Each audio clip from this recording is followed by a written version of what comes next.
So we sell a solution to a customer. And they get it installed. Let's say we're working with them with our services and we get it installed, and it's a year later, and they, for whatever reason, even if there's a organizational change on their part, they feel like that it's not meeting their needs. They've only had it a year. What do you do? This is where you've got to be that very consultative inventory, right? Because you want to make sure you're hearing all the customer's needs. But also, first and foremost, you look, were there any roadmap items or promises made in the contract?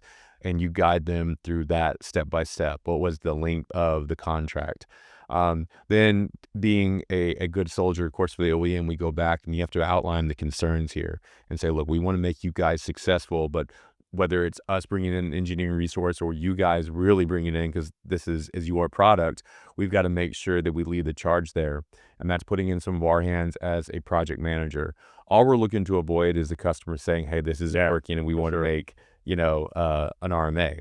But that, to me, you've got to push forward on doing what's right by the customer, even if it's us coming in with a resource or going back to the OEM saying, we need to take some of what we had out of that profitability and do what's right. Because, I can think of one opportunity we had where there was an automation piece. Okay. Customer came to us, I think a year, you know what I'm talking about. Yeah. Year and a half later, and they said, hey, look, for, some of the policy, management and stuff like that, this is working, but we were promised this automation piece would make us that much more operational, but it's not working.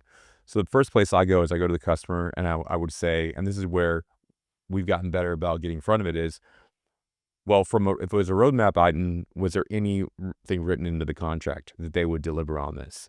So my advice to the customer, when you're looking at something like that, if there are roadmap items, you need to have that in writing. Right.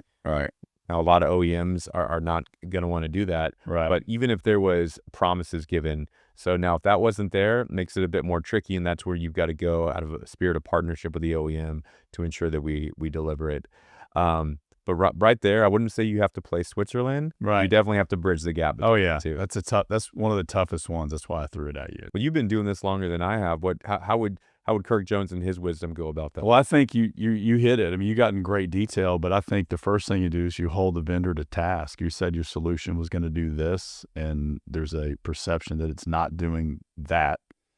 And so, you do the 911 and rally, right? And so you exhaust everything you can, right, with that vendor, and you try to work it out and get it done. Sometimes it's just interpersonal, right? It's like, I don't like the rep or something weird, but sometimes it really is, hey, you guys said it would do this, or you said that you would have that feature or function in your roadmap and you haven't done your part.